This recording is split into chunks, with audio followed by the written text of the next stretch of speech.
Folks, Black Star Network is here. Hold no punches. I'm real revolutionary right now. Black power. Support this man, Black media. He makes sure that our stories are told. Thank you for being the voice of Black America, Roland. Stay black. I love y'all. All momentum we have now, we have to keep this going. The video looks phenomenal. See, there's a difference between Black Star Network and black-owned media and something like CNN. You can't be black-owned media and be scared. It's time to be smart. Bring your eyeballs home. You dig?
It is Monday, July 8th, 2024, and I'm Candace Kelly, sitting in for Roland, who's taking a day to recuperate after his trip to Ethiopia. Here's what's coming up on Roland Martin Unfiltered, streaming live on the Black Star Network. President Joe Biden is making it known that he will not step aside and will continue his quest to remain at the White House. Tonight, we'll break down the cause of the Biden election anxiety. Congresswoman Maxine Waters has some stern words for those who say Biden is too old for a second term. As President Kamala Harris describes to folks attending the 30th Essence Festival of Culture the dangers of a Trump second term. The Black Pennsylvania radio host who said the White House sent her questions to ask President Biden before the interview is fired.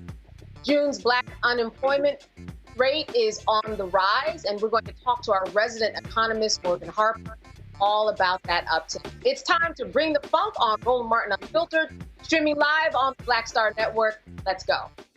He's got it. Whatever the miss, he's on it. Whatever it is, he's got the scoop, the fact, the fine. And when it breaks, he's right on time, and it's rolling.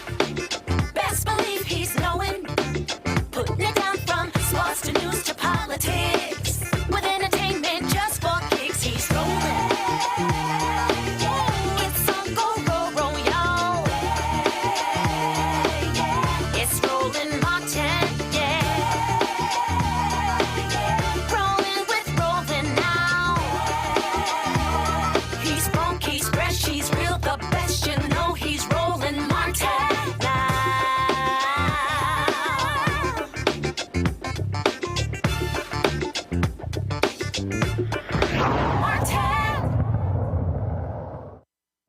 We're not going anywhere.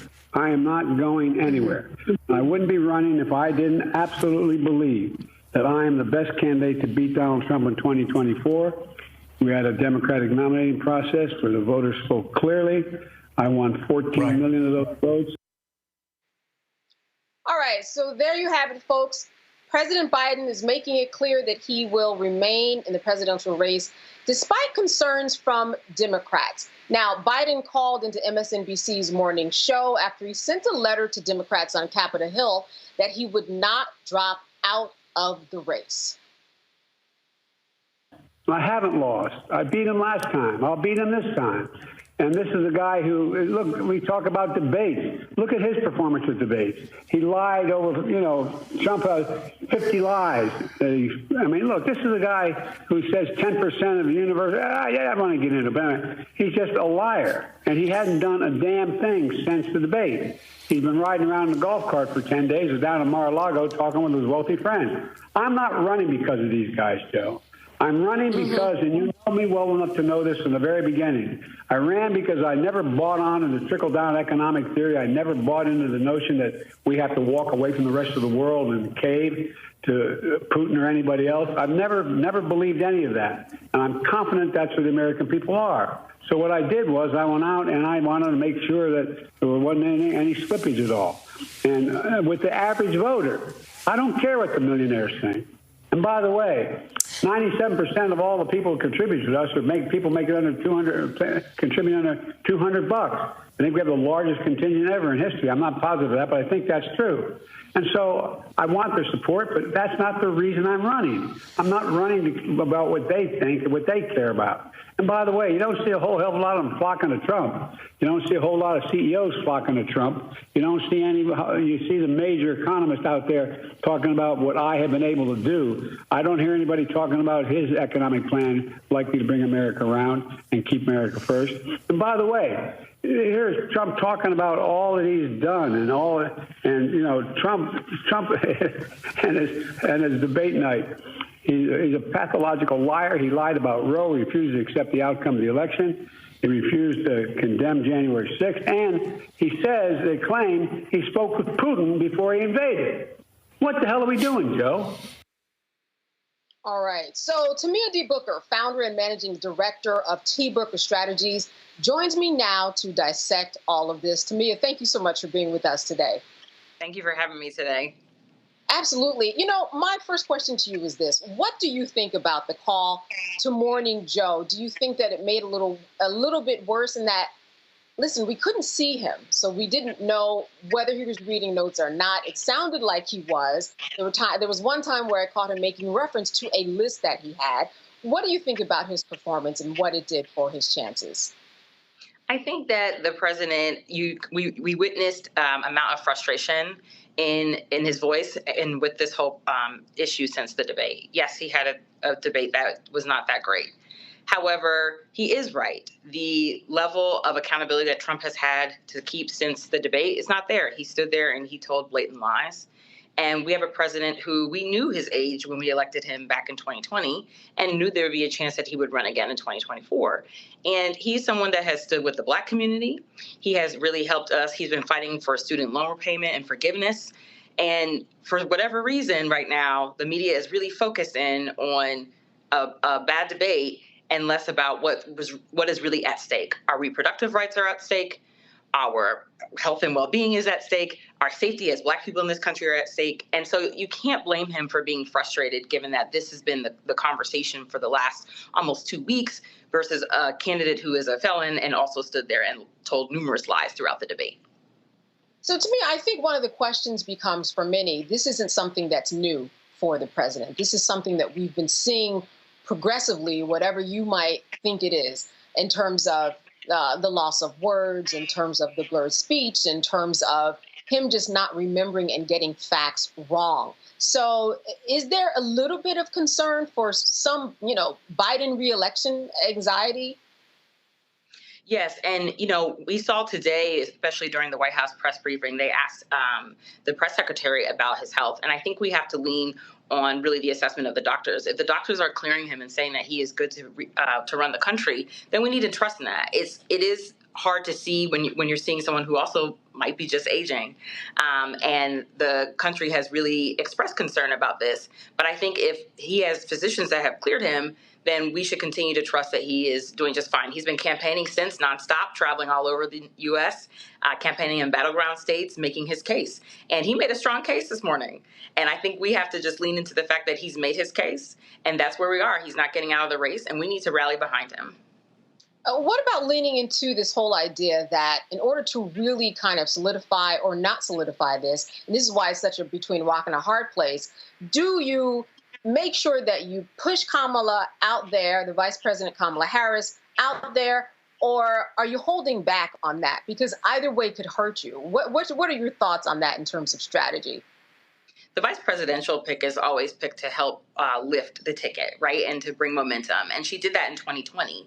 And so why wouldn't she do that again in 2024? She is someone that can really speak, especially with reproductive rights and abortion on the top of a lot of voters' minds, and something that's really at stake that Trump said that he would nationalize an abortion ban. It makes sense to have a woman stand here and campaign on behalf of that. She has been doing that throughout the presidency, her vice presidency. She's been speaking to what the administration needs to do and will continue to do so. So I don't see anything different, because the presidential debate this year was actually earlier, and usually the presidential debates are later in September, right after the conventions, and they springboard the general election cycle. So this time the general election cycle just started earlier, so her being out there on the trail is just really in concordance with the schedule that they put together, having the debate start in June. Yeah, and it has started earlier, and now we see the repercussions of it. But I'm wondering, you're on Joe Biden's team. What are your next steps in terms of what do we need to do in order to win this race? And actually, on the other side of it, what do we make sure we don't do, because that would make us lose the race? Yes, and I will say that I'm a strategist, and I work with the Democratic Committee. I'm not an exact member of the staff, so I want to make that clear distinction before I say this. I just meant as a scenario. Like, say you are on his team. Oh, I see. What do you tell him? Oh, yes. If you're on the team right now, it's really the time to rally the people and really make the strong case that you should vote for him, right? We went through reasons why we should not take the risk of sitting at home and letting Donald Trump win this election, because we've got to protect ourselves and save ourselves. Unfortunately, and fortunately, it is on us. And so if I were on the campaign right now, the strategy would really be around reaching voters, talking to voters in every way possible, doing what they're doing, which is having him out campaigning across the country, and then making sure that there is a field program to talk to voters about why this is important. Yes, these are people that maybe you don't feel you can relate to all the time. But the presidency is more than just one person. It is an administration of thousands of federal workers who are working to help you. And so that is the part that people need to realize and continue to do. And to remember, we still have to vote. Our ancestors fought so hard for this right, and we can't sit back, especially not right now. All right, Tamia, we're going to take a break, so stay with us. We're going to get to our panel and a few more questions for you after the break. Stay with us. You are watching Roland Martin on the Roland Martin Network. Stay with us. Coming soon to the Black Star Network. I still have my NFL contract in my house, having a case. It's for my 4-year contract. I got a $600,000 signing bonus. My base salary for that first year was $150,000. Matter of fact, $150,000. $150,000. That's what I made. $150,000. Now think about it. My signing bonus was a forgivable loan, supposedly. When I got traded to the Colts, they made me pay back my signing bonus to them. I had to give them their $600,000 back. Wow. Yeah, I was so pissed. Because, I try to be a man of my word. I'm like, you, I'll give you your money back. Even though I know I earned that money, right. I gave them their money back. I gave them $600,000 back. But yet, I was this malcontent. I was a bad guy. I'm about the money. It wasn't about the money. It was about doing right. Because I looked at, because you look at contract. Look at John Elway. John Elway was making $1 million, $800,000. I was making $150,000. I was doing everything. And I'm like, but yet I was, I got so many letters, so I just play for free and all that kind of stuff. You don't forget that kind of stuff. Right. That stuff is hurtful.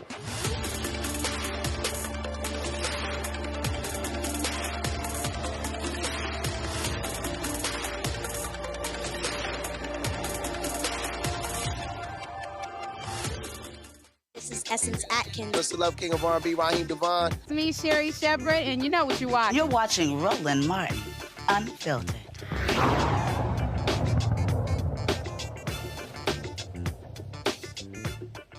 All right, we are talking about Biden's reelection exciting. Join me now to talk about this. For the panel is Dr.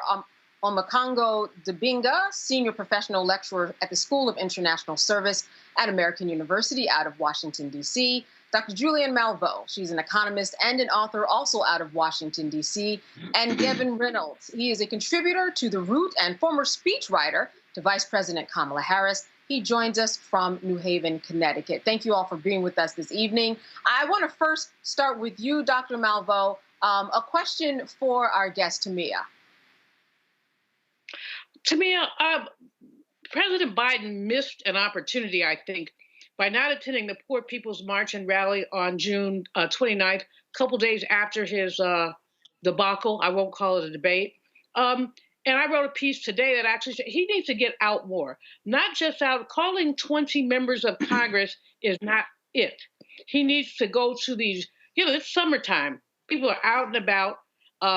This is a time, I was so happy to see Kamala at Essence. I think she was extraordinarily effective there. But there are all kinds of gatherings and sororities and fraternities meet in the summer, the NAACP, the Urban League. I think that he should be out and about, and I think that makes a case that the Congress says he hasn't made. What do you think about really programming him to be out more? I can't agree with you more than what you just said. I started my work doing that type of outreach, making sure candidates went to our big events. And that's what he does need to do. The campaign, as I was saying earlier, really needs to make sure they're reaching voters. And the folks at the conferences that you mentioned, especially the NAACP, the Urban League, these are the people that do the work. And so he needs to make his case over and over again with organizations in addition to his campaign events. So I think that's the other thing that's important. So I can't agree with you. I can't agree with you any more than what you said, because I think it's just so important with all constituency groups to make sure that the president is speaking to people at these conferences and has the opportunity to really speak to what his administration has done and what they will continue to do. Gavin, question for Tamia. Tamia, thank you. I think a lot of us recognize that this election is going to come down to Black voters in key cities, in key states, whether it's Atlanta, Georgia, my hometown, Detroit, Michigan, Philadelphia, Pennsylvania, Milwaukee, Wisconsin. Oh, nice. So I think obviously, the president and his administration have delivered an incredible record for the Black community, whether it's creating jobs or lowering the cost of healthcare. But obviously, we've seen that those accomplishments haven't necessarily completely translated into sentiments felt by ordinary folks on the ground. What do you think Black voters, let's say Black men, because I think Black women are solidly, have been so reliable for the Democratic Party coming out and voting in elections. What do you think Black men in these cities, in these states, need to hear from the president to activate them? Not to necessarily not vote for Donald Trump, but to get off the couch and cast a ballot for him, for Joe Biden in November. Yes, that's a great question, and thank you for shouting out my home city of Philadelphia. It's a very large city and a very large battleground state. And I will say, just from that perspective, too, it's really, we've seen with Black men in particular, the issues with the economy is really hitting home.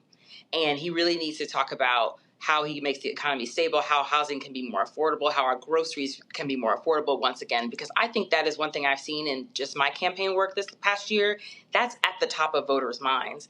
And for Black men in particular, as they're leading their families, as they're trying to establish themselves, it's very important that he speaks to our men about those particular issues. And I know that he went to Morehouse, but we also need to go to other HBCUs. And over the summer, we need to go to non-HBCUs. And I'm an HBCU graduate, but I think it's important that we're reaching us everywhere. And then also, again, like Dr. Malveaux suggested, is going to these conferences where people are already gathering, meet the people where they are. So if our men are doing events or barbecues or what have you, he should stop through those. And he does have Black men at the leadership helm on his team. And I think that we'll see more of that focus over the summertime. Thanks, Tamia. Thank you. All right, Dr. Dibinga, a question for Tamia. Yes, Tamia, I want to ask you a question about the media. People talk so much about how in 2016. The media gave like Donald Trump like over $1 billion and basically like free advertisement, the way they kept promoting him. And I just wanted to get your thoughts on what seems to me to be a double standard where, Trump has been incoherent throughout the election process, looking at the rallies, so on and so forth. And so not even talking about the whole thing about wanting to be a dictator and all of that. I'm just talking about like the optics and why you think, or do you think the media has been fair as it relates to how it treats Biden's actions versus how they treat Trump's actions? That's a great question. I just had this conversation earlier today. In 2016, President Obama was furious at how much airtime they gave Trump. And we're seeing it in a different way right now. I, at one point, just wanted to stop looking at my phone because I looked at one article about the debate and then my phone was flooded with every single thing that was bad about Biden or the administration or the campaign staff. And it does feel like it's a little bit of a coordinated effort here because it's summertime, it's slower, we can pile on. And we have to remember that a lot of these media companies are Republican run. So there's some advantages that they get when there's a Republican president, no matter who he is. And so we also have to be careful about the news that we're taking into and formulating our own opinions. And that's why I love coming on here and talking with you all the time and talking with Black folks who really are speaking to our issues, because sometimes it really is about the clickbait. We've looked at some of these articles where the headline has nothing to do with what happened, or there's these conversations that might have happened but didn't. And so we have to be very careful when we're looking at this. So, by a week after the debate, I was like, all right, that's enough. You all have dissected this thing longer than I can stomach anymore. But I have seen very little bit of writing about all the lies that Trump told at that debate. And there was no correction when he was talking about COVID and so many other things that I was frustrated. So I do think that we have to be careful about the news that we are looking at and knowing that there is some bias in the media, and it's unfortunate. Yeah. Certainly there was a lot of contention in terms of the way that the debate was covered. As you said, Trump told a lot of lies. There was not a lot of correction. In fact, there were so many lies you didn't have time in real time to actually correct it. That would have made it a much longer debate than what it was. I'm wondering, Tamia, in your estimation, what can the Democrats do in order to uphold Biden, perhaps? Or what can they do that can make it a better situation? Because not everybody is fully on board. And it seems to me like there's a lot of work that Biden has to do, even within his party, in order to make sure that he's buttressed so that people understand he's got support from within. Yes, and that's the important piece there, is that the party needs to unify together and rally around President Biden. When Trump stood there and lied, the Republicans still stayed, what do the kids say, 10 toes down for him, and we need to do the same thing. It wasn't a great situation, but at the end of the day, campaigns always have setbacks. I've been on several campaigns now to know this. And the best way to move forward is to come together and support the candidate that we have. And I know that the Senate is meeting, I know that the House is meeting, and I'm hoping that after these meetings, there is a real coordinated effort with them and the campaigns to unify our party so that when we get to Chicago, we are ready and rallied around our presidential and vice presidential nominees. And speaking of the vice president, here's one that I want to kick back out to the panel. What do you think is going on with this whole non-support for Vice President Kamala Harris? She is next in line, but because she is next in line, I'm hearing a lot of Black women talk about how, well, this is what happens to me at the office, Dr. Malveaux. This is kind of par for the course. Even though I'm next in line, nobody is lifting me up and making sure that I'm getting what I am owed. What's being talked about in your circles, Dr. Malveaux, in terms of this treatment that we see the vice president getting when we know that she would be the next person in line if it ever came to that? Well, my colleagues all have these experiences in academia, in corporate America, of being next in line and then being skipped over, or in fact, training the junior white boy who then gets the job they thought they were going to get. So it's commonplace to dismiss Black women. As Malcolm said, nobody is more disrespected than the Black woman. And we see that literally every day. But beyond that, I think that with Vice President Harris, there was always the racism and sexism in our country is such that part of the narrative that some are spinning is, well, she can't win. Well, white America won't vote for her. So you're going to go out of line and go, Gretchen Whitmer, bless her soul, just said she's not running. Take her name out of it. I'm sure Gavin Newsom, my California colleague, about as hungry as, never mind. But anyway, he's in California, so I don't know. He would love to have it, but he's been a good team player heretofore. El Mokongo is laughing because he knows me. I edited myself on Mokongo. I definitely edited myself. But some of these names that are being passed around, Pete Buttigieg is a great guy, but he's not really. Come on now. Would you lift him up over the sitting vice president? So people are really talking about what will happen if the vice president is passed over. How will Black women, the most reliable vote that the Democrats have, how will Black women react and respond? And I promise you, there are a whole of, I will vote. I'm a yellow dog Democrat, which means I will vote for a yellow dog if it was a Democrat. So I'll vote for the top of the ticket, but I'm not going to be a happy camper if what ends up happening is that our vice president is passed over. Quite frankly, right now, I think that President Biden, he's got to get out and talk to people. He's got to get out, calling members of Congress, and he's going here and going there. Go to the hood, go to the Union Hall, go to some of the places where people have been reluctant. And I think he can shore himself up. And if he doesn't, there's a very worthy number two, and people should stop trash talking our vice president, because she is our elected vice president. And the dollars in the Biden-Harris campaign, she's the only one who has a right to them if President Biden chooses not to run. Tamia, I think looking at this, even if this talk of looking at someone else for a presidential candidate did come through, it would be a total mess. I mean, I think that that's something that for some people might sound good in thought, but really playing that out, that's a mess, is it not? Yes, it is. Even switching is messy. And I think if the party leadership were smart, and there have been a lot of comments about the fact that she was skipped over when there were lists even being made, to discredit the Black woman who helped secure the presidency last time is just disrespectful. And trying to put someone else new in is also very messy, in that the Biden campaign has raised hundreds of millions of dollars. And you also have to think about building a full-scale presidential campaign, a new campaign in a month, and to have that run from August to November, that's messy and dangerous. And I think that's a failed strategy. So really, people they can have all the fun they want in trying to figure out who else is running. I love that Governor Whitmer said, I'm not doing this. And just to keep herself out of it, because it just creates chaos. And we don't need chaos right now. We actually need unity and order.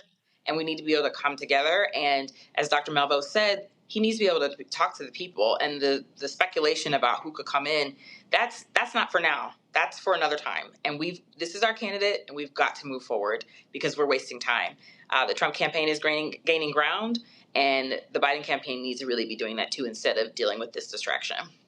Right. And the more people that step away, like the governor, the less chaos, or else you're just going to have the media, Gavin, speculating over and over again about what if. So being a part of the media, what is it that you're hearing? Because the media is getting blamed a lot for messaging, for information that might be confusing. When you are working and speaking with those around you, what is it that you aim to do when you actually cover these types of stories that you may not see other people doing in other media outlets? So I'll say this, a majority of my journalism is focused on opinion pieces. So I don't want to suggest that, I'm necessarily covering this story at the moment as a reporter. I'm covering it certainly on my own social media handles and sharing my thoughts, in platforms like these. But I think it's really important that we have people who look like us who are covering this story, because as was mentioned a moment ago, and a lot of the early lists that were being generated as to who might be able to step in should President Biden step aside, I was astounded to see the vice president's name left off of those. And we really shouldn't be surprised by that, just because of the biases that we know exist in the media. And we've seen the unfair treatment of Vice President Harris for a very long time now. I think a lot of journalists have been, waiting for moments like these where they can continue, to discredit the vice president who, if you just look on social media right now, what are a lot of the clips that we're seeing surface? We're seeing, the gaffes, we're seeing the, as people call it, the quote unquote word salad. It's utterly disrespectful. What I'm not seeing on social media are the hundreds and thousands of clips that exist of the vice president, like how she spoke at Essence Fest over the weekend. I think we might cover this a little bit later today, prosecuting the case against Donald Trump like few people I have heard ever do. And so I call on those who are reporting this story to lift up the vice president and what she's doing and how she's speaking truth to power when it comes to prosecuting the case against Donald Trump, when it comes to prosecuting the case against other MAGA Republicans, when it comes to speaking truth to power around protecting our fundamental rights and freedoms, like reproductive rights, like a whole host of other rights and freedoms that are right now under attack by those on the right. And so I call on journalists and those who are even just talking about this issue on social media or with others around you to do so with integrity, to do so with respect for the vice president. Yeah, and then Dr. Dibinga, I mean, if you don't get the news, because we get news that's put in our face all the time, but then our responsibility comes when we have to go out and create a narrative for ourselves to understand what's really going out there. We just can't wait for the news to fall into our laps. You really have to research to understand what all these candidates are doing. So I think part of it also falls on the voters. Absolutely. And that's something that bothers me. For people who live in D.C. in 2018, I ran for city council. And if you blinked your eyes, you missed my campaign. So long it lasted. But I remember I was out there on the street trying to talk to somebody about, why they should, vote for me and the like. And she literally did not stop walking. And she said, I don't do that politics stuff. And I'm like, I just never forgot that. And as many of us have said on the show, if you're not at the table, you're on the menu, right? And so like everything that we do in this world, from the toothpaste that we use to the road to the school taxes and why one school is funded better, it's all because of people that we send to office.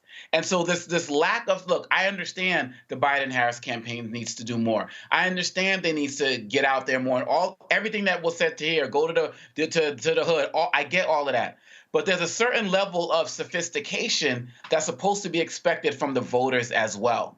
And I feel like people have used the fact that Biden is not literally knocking on their door as an excuse to be like, well, I'm not going to support this guy. Like, you can look up the legislation. You can look up the laws. You can look up presidential records. Like, we argue more about who's the NBA or NFL or WNBA MVP and cite all of those stats, but can't cite the stats about Biden versus Trump on black colleges, on diabetes, on student loans, and so on and so forth. And so I'm calling for all the voters out there to do exactly what you were just talking about, Candace, and do your research. I remember a story I saw about one guy who said he's not voting for Biden, and then all of a sudden $80,000 in loans got forgiven, and now he's hosting events to educate people about Biden's agenda. Like, that's the type of stuff that we need to be doing. It's not either or, it's both and. Yeah. And that'll do it. Pay off somebody's loans. You're probably going to host an event yourself. Listen, we have more. I know that Tamia, you're going to be with us for a little bit more. So stay with us. You are watching Roland Martin Unfiltered here on the Black Star Network. See you on the other side of the break. When you talk about blackness and what happens in black culture, we're about covering these things that matter to us, speaking to our issues and concerns. This is a genuine people-powered movement. There's a lot of stuff that we're not getting. You get it, and you spread the word. We wish to plead our own cause. Too long have others spoken for us. We cannot tell our own story if we can't pay for it. This is about covering us. Invest in black-owned media. Your dollars matter. We don't have to keep asking them to cover our stuff. So please support us in what we do, folks. We want to hit 2,000 people, $50 this month, raise $100,000. We're behind 100,000, so we want to hit that. Y'all money makes this possible. Checks and money orders go to P.O. Box 57196, Washington, D.C. 20037-0196. The Cash App is $RM Unfiltered. PayPal is R Martin Unfiltered. Venmo is RM Unfiltered. Zelle is Roland@RolandSMartin.com. Me, Sherry Shepard with Sammy Roman. I'm Dr. Robin B., pharmacist and fitness coach, and you're watching Roland Martin Unfiltered.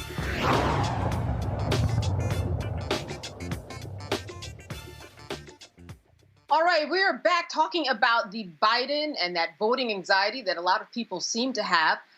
California Congresswoman Maxine Waters was on a panel at the Essence Festival of Culture where she completely dismissed the notion that President Biden's age should be a factor in running for re-election. We're now at a point in time where people are talking about Biden is too old. Hell, I'm older than Biden.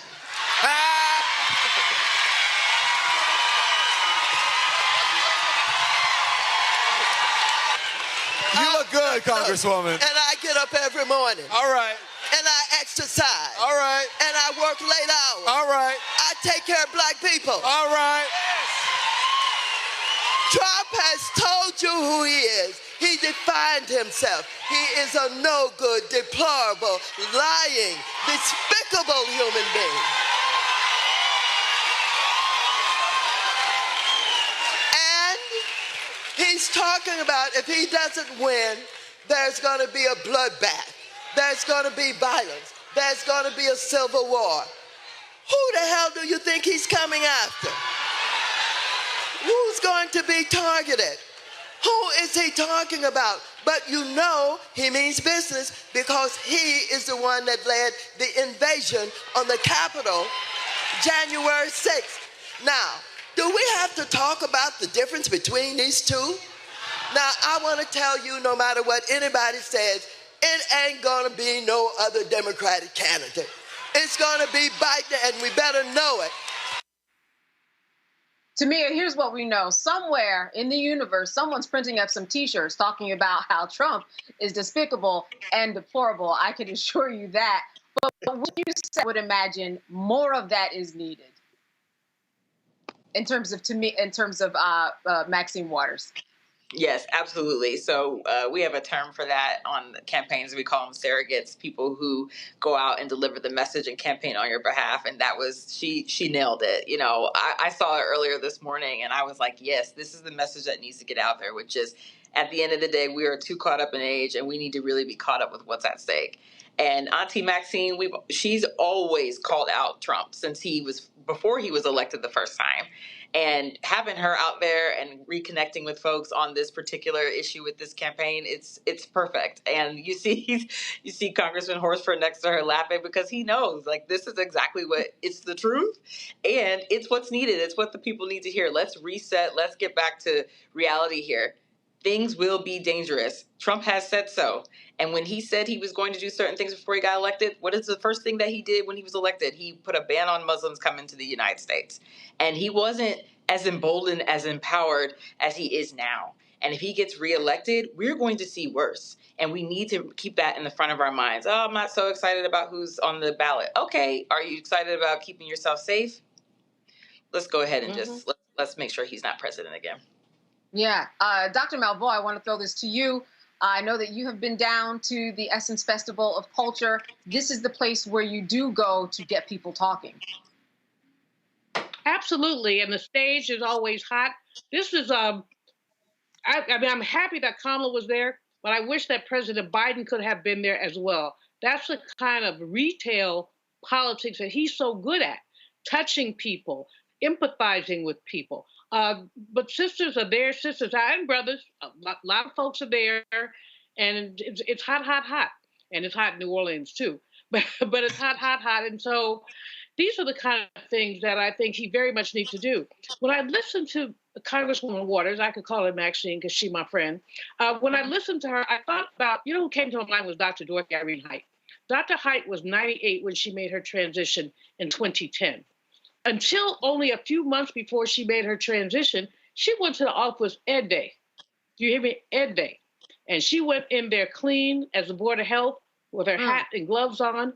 And I never saw her slow up. As a matter of fact, there was one occasion where actually she had more stamina than me. We had gone to some event and there was an after party and she said, "Do you want to go to the after party?" I'm like, no. I don't think so. She said, well, it would be rude for us not to go. I'm like, the high, really? It's 1 o'clock in the morning. And she said, oh, come on, let's go. So we went. She's an elder. She was an elder, but she believed in our people and she went where she needed to be. President Biden doesn't quite have that stamina, but he has that willpower. So you can't write off people because they're elder. Because I mean, we have to have an intergenerational society. And what Joe Biden has probably got more than these fools who are talking about him leaving have ever known. You know what I'm saying? I mean, he knows public policy. He knows what he's doing. And so I think that, you know, having him at the Essence Fest would have been a coup.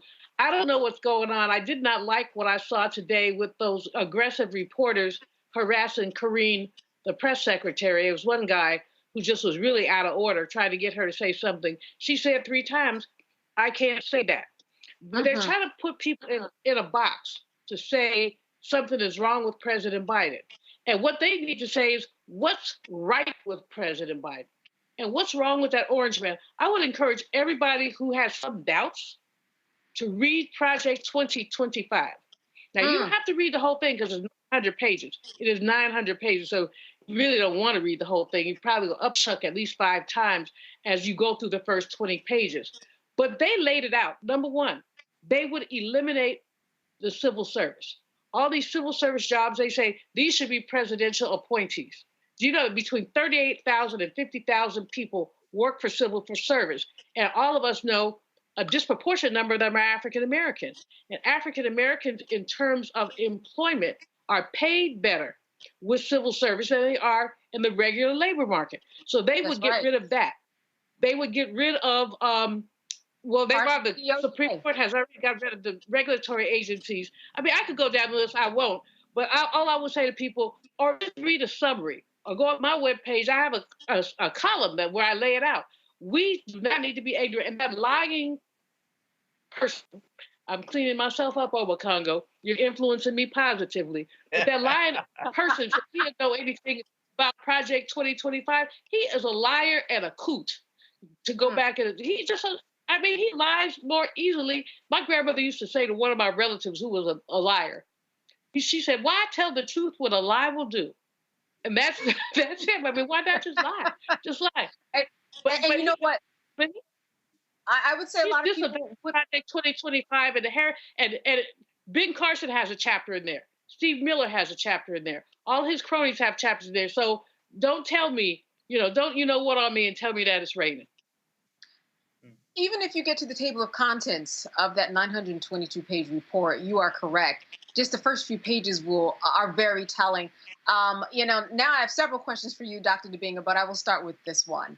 Do you think that it is time for health records of all the parties to be released? I know that Joe Biden has released some, and he says that he sees doctors every day. But do you think there should be something a little more formal from both candidates on a continuous basis leading up to the election on both sides, perhaps to make it fair?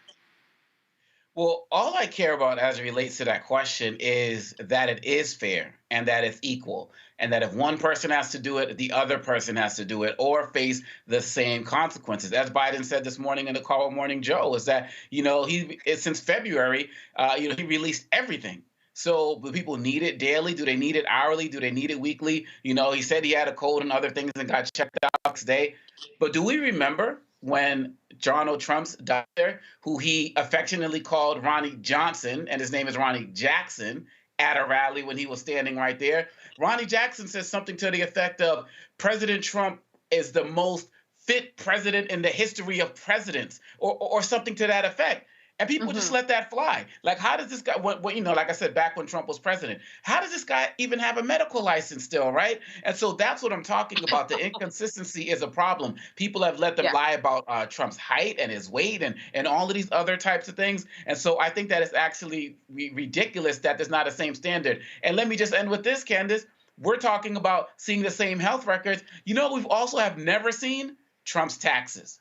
And Biden has released all of those.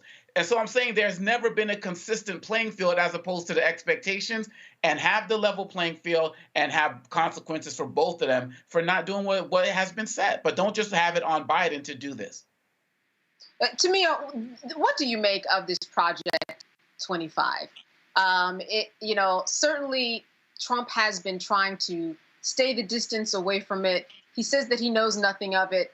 However, at the same time, he says that he doesn't agree with what's in it. Those two can't happen at the same time.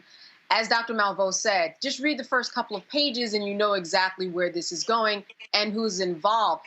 Dr. Ben Carson has been on the campaign trail with Donald Trump. It seems to me that at some point they would have parsed that conversation about this 922-page document. What are your thoughts about all of this?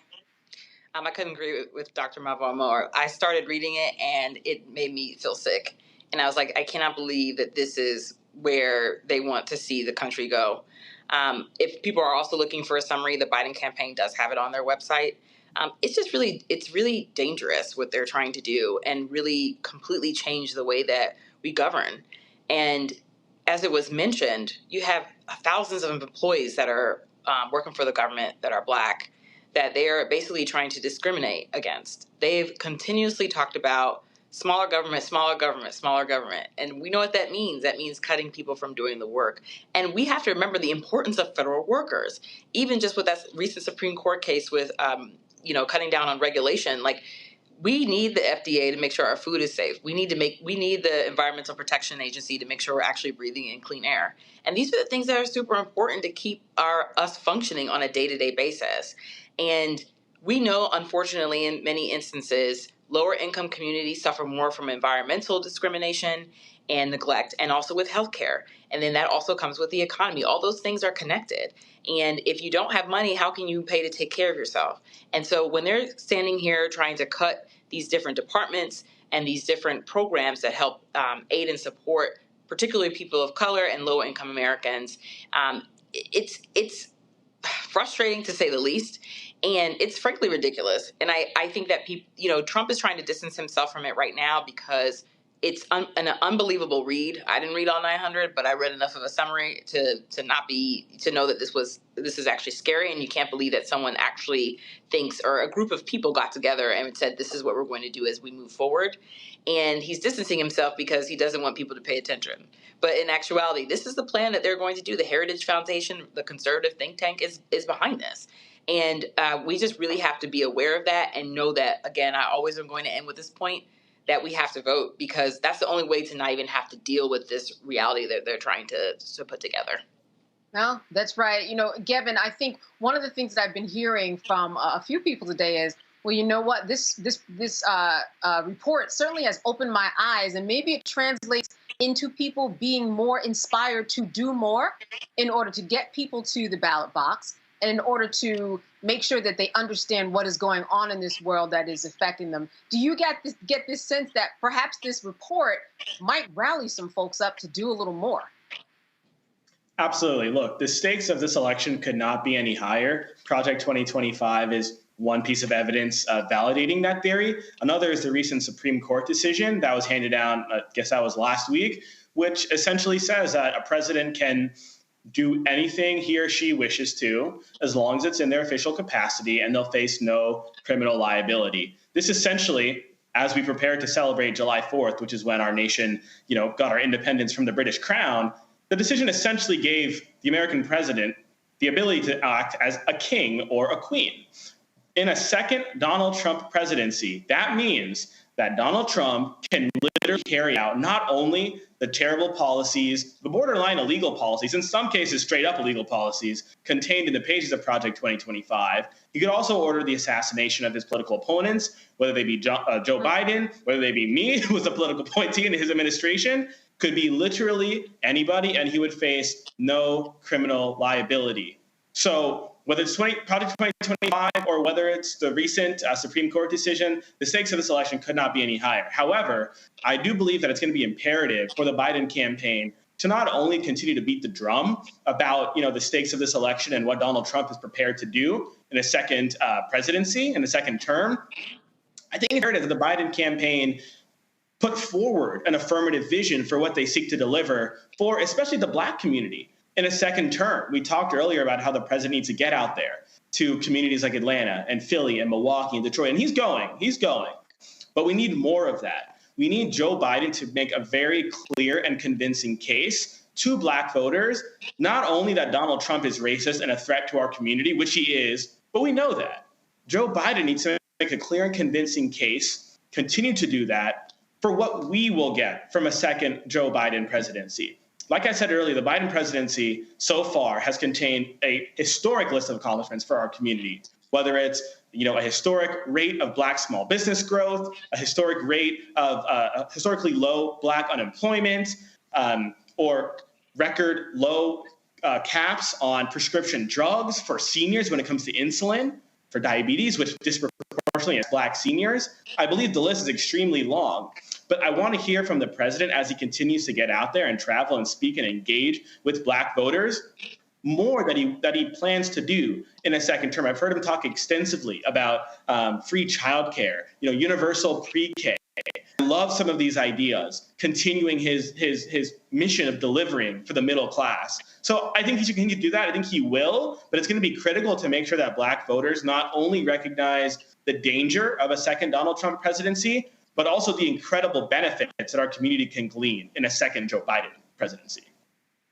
All right, I'm going to wrap up with you, Tamia, before we let you go. Just your final word, final thoughts about what we are seeing unraveling today. We had Gavin that mentioned this big Supreme Court case. What's going on with democracy? If you would we have about 30 seconds in terms of what people should keep in mind when they go to those polls. Yes, and it's really about making sure that we keep democracy together, and that is important. And it's everything that we talk about. I'm trying to do this all in 30 seconds. It's keeping ourselves safe and protected, and able to keep our freedoms, and that's important. As I mentioned before, our ancestors died for these freedoms to be able to participate in the democratic process. We need to continue to do the same thing, and that really is voting for the Democratic candidate in this instance, and it would be President Biden. Thank you for having me here today. Absolutely. Tamia D. Booker, founder and managing editor of T. Booker Strategies. Thank you for all of your insight. All right. Take care. All right. And stay with us. You are watching Roland Martin Unfiltered here on the Black Star Network. See you on the other side of the break. On the next Get Wealthy, financial therapy, what it is and why it may be exactly what you need. So when you think about financial therapy, what we're talking about is how do we learn to live with our money in a way that is congruent with our values, that we understand our emotions about money, we understand our beliefs and our behaviors. That's right here, only on Black Star Network.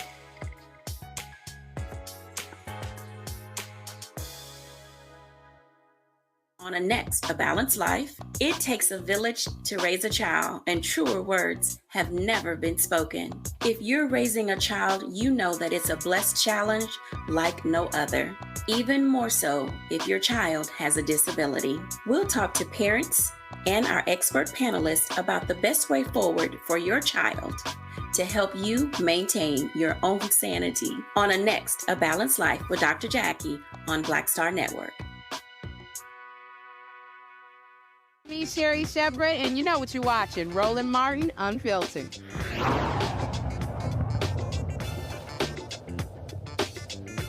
All right. Vice President Kamala Harris was also in New Orleans for the 30th Essence Festival of Culture. She sat down with Essence CEO and President Caroline Wenger. Harris expressed to the audience the importance of November's election. This is probably the most significant election of our lifetime. You know, we have said it every 4 years, but this here one is it. We are looking at an election that will take place in 122 days. 122. Where on one side, you have the former president who is running to become president again, who has openly talked about his admiration of dictators and his intention to be a dictator on day one, who has openly talked about his intention to weaponize the Department of Justice against his political enemies, who has talked about being proud of taking from the women of America a most fundamental right to make decisions about your own body. And then last week, understand, sadly, the press has not been covering it as much as they should in proportion to the seriousness of what just happened, when the United States Supreme Court essentially told this individual who has been convicted of 34 felonies that he will be immune from essentially the activity he has told us he is prepared to engage in if he gets back into the White House.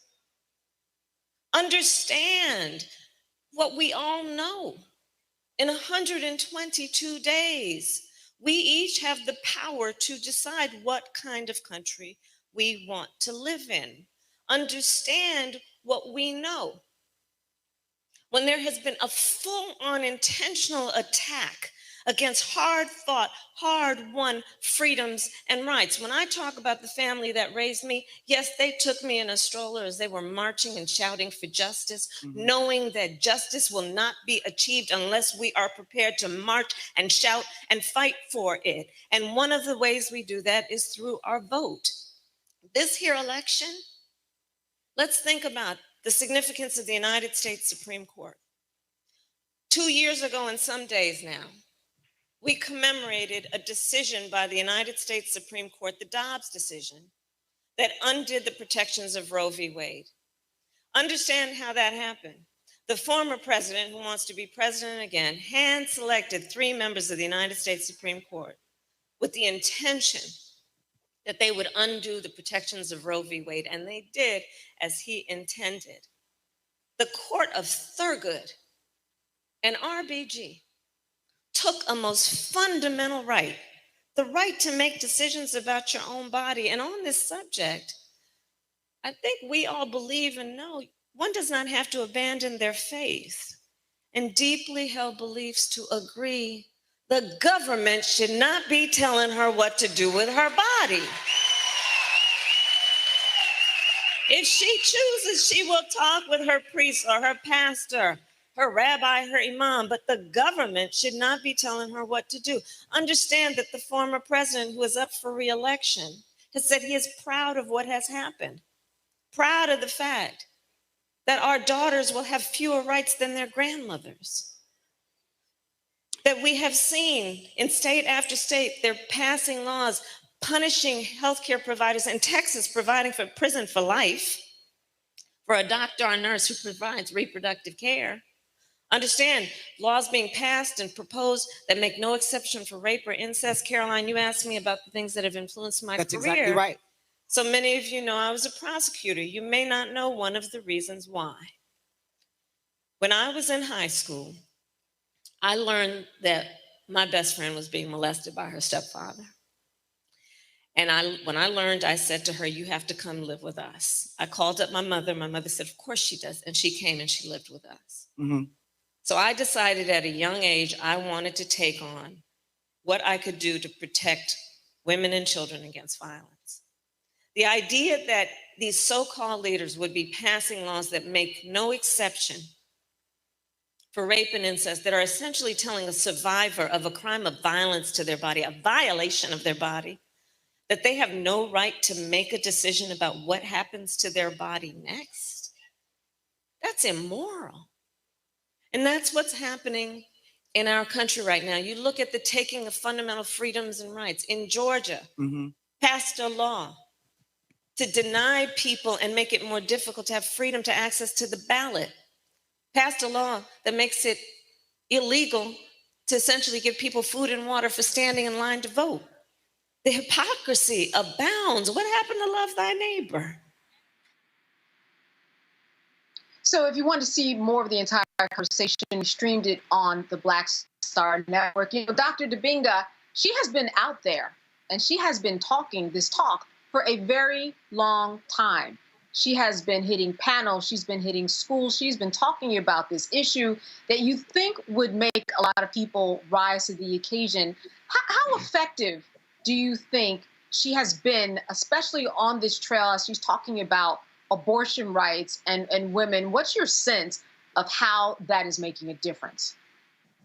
I think it's absolutely making a difference. I believe that she was the first vice president or something to that effect to visit a facility that provides abortions, something to that effect. You know, she's even outside of this issue, which we're, you know, dealing with right now, she's been the Biden campaign's and administration's best weapon. And we can, and I'm glad that she's out there, because now we can stop calling her, you know, the best kept secret or the secret weapon. She's out there on Front Street, and to be able to have a woman speak to this, that's just something that Trump can't do, or something that Biden can't do. And while we're at it, we still haven't seen Trump's VP pick, right? And so what I appreciate about her is that she's using every tool that she has, including who she is physically, to be able to draw attention to things in ways that other people can't. You know, I can talk about it, other people can talk about it, but, you know, she has lived this, she has seen this, she's had these conversations with women. And the fact of the matter is, when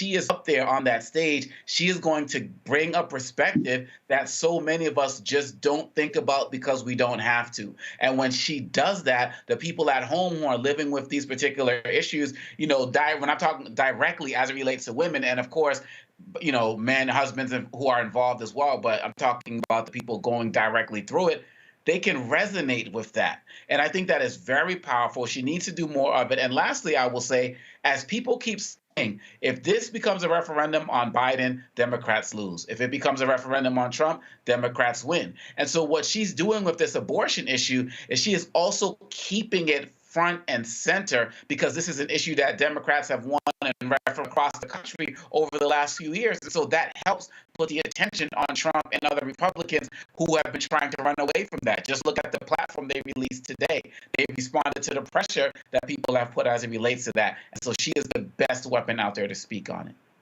So Gavin, this really is your wheelhouse, right? So you have written speeches for the vice president. You know her style. You know how she gets down. I want to put you back in that arena where you are with her. What is the conversation that is being had about what she should say and how she should reach voters at this time? Certainly what she says extemporaneously is important, but as a speechwriter, I know too that is important. What's your input and what you see in all of this? Absolutely. So, you know, the job of a speechwriter, above all, of course, you have to be an excellent writer to be a good speechwriter. But above all, you have to be able to put yourself in the mind of your principal. You know, someone like Vice President Harris was very easy to write for, I'll say, because she's been doing this for so long. She's been fighting for women and children and families. She's been fighting for, you know, average Americans throughout her whole entire career. She knows what she wants to say before she even says it. She knows what she wants to say before we can even put the words on the paper. And so that, I think, was so special, was what was so special about writing for the vice president, is that, for example, I'll take you through, you know, writing a speech on the issue of reproductive freedom, right? I think what the vice president really cares a lot about is sharing the stories of everyday Americans. So, for example, before the vice president delivered a speech in North Carolina commemorating the, I believe it was the 50th anniversary of the 50th anniversary of the overturning, no, the 50th anniversary of Roe v. Wade, excuse me. She spoke in North Carolina, and it was very important for us. It was very important for the vice president to ensure that that speech contained the stories of real women who've been affected by this issue. And so I had the opportunity to hop on a call with a woman who was denied essential life-saving reproductive care at a hospital in Florida. Literally drove to the emergency room because she needed to have her pregnancy terminated. She was literally about to bleed out and die. But the physician said, sorry, because of the laws that are in place, we can't do that for you. So this woman ended up driving to a hair salon. Why? Because she feared that she was on the doorstep of death and did not want her mother to have to take her body to get her hair done for her own casket. So she took herself to the hair salon to get herself ready for her own death.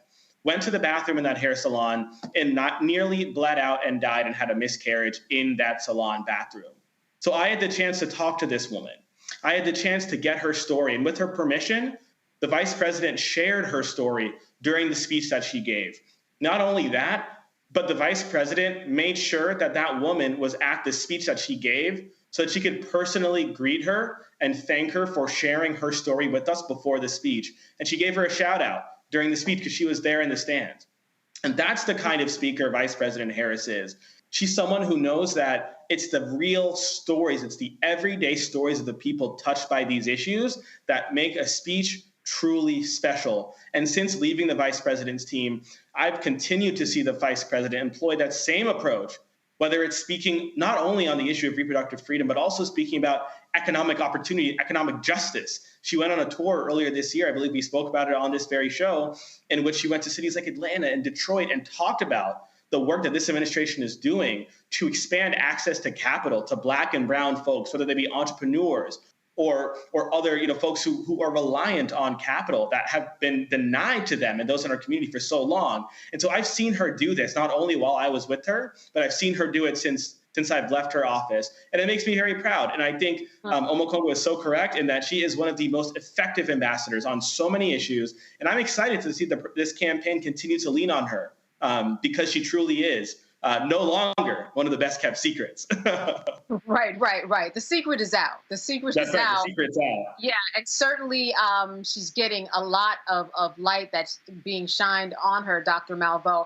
I think that part of the growth that I have seen with Vice President Kamala Harris is the personal touch that she has really geared up, and those stories that Gavin was talking about are really hitting home now. And I think that when we think about her now, I know I do, when I think about her, I think about more of a personal touch. And that's changed from when she first took office. And I think that that's a good thing, obviously. We've seen enormous growth in her in these past 3.5 years. But let's be clear, she's already a rock star. I mean, she won statewide election. People talk about she can't win because she's Black female. Well, she won statewide election in California. She's always been a good speaker.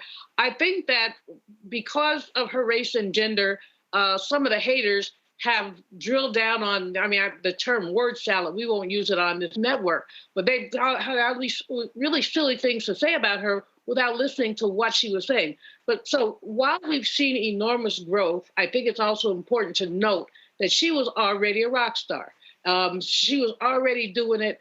I think the choice issue, Gavin is absolutely, the choice issue is, I forget one of my brothers raised that choice issue in her context, but she's uniquely situated as a prosecutor, as a woman of color, to talk about how denying women the right to choose is uniquely not only painful, but also personal. The politicians shouldn't be in this. This is a woman's decision about her body. And she communicates that far more effectively than many others do. I just hope that I think that, of course, Black women are paying attention. I hope that Black men are paying attention to understand what they have at stake when women don't have bodily autonomy, because it's not just a women's issue, it's a family issue.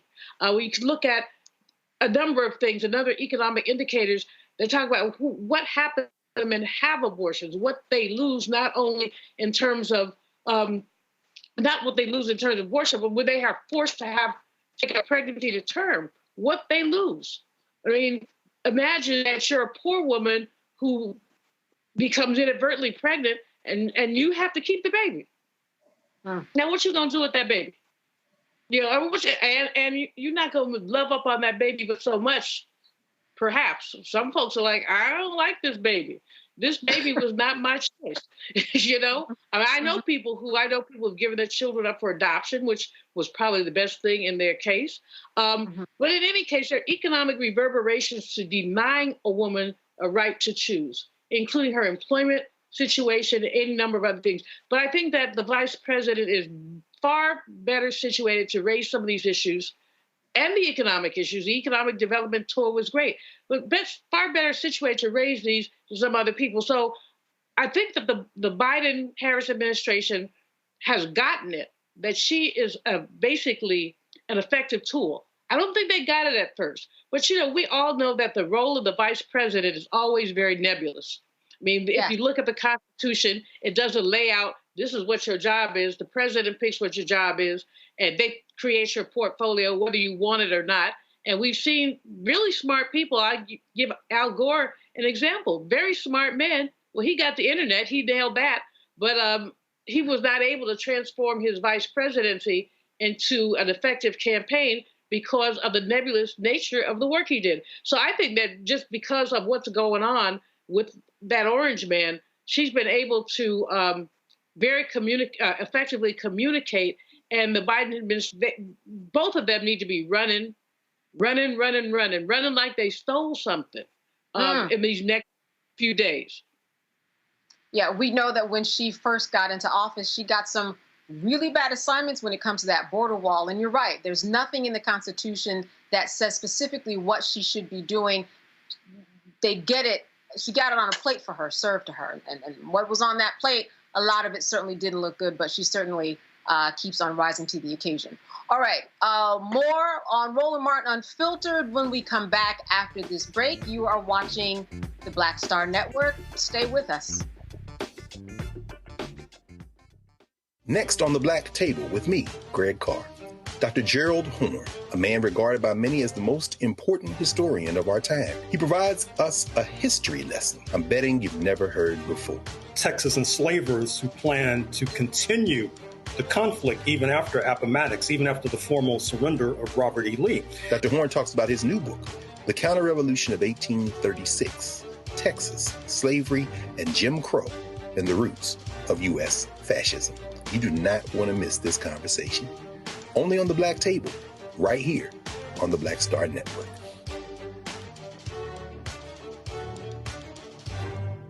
Fanbase is pioneering a new era of social media for the creator economy. This next generation social media app with over 600,000 users is raising $17 million, and now is your chance to invest. For details on how to invest, visit startengine.com/fanbase or scan the QR code. Another way we're giving you the freedom to be you without limits. Hey, it's John Murray, the executive producer of the new Sherry Shepherd Talk Show. You're watching Roland Martin Unfiltered.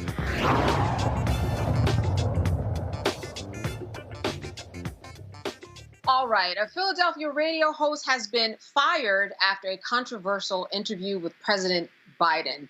WURD, an independent Black-owned talk radio station, landed Biden's first interview following the June 27th presidential debate.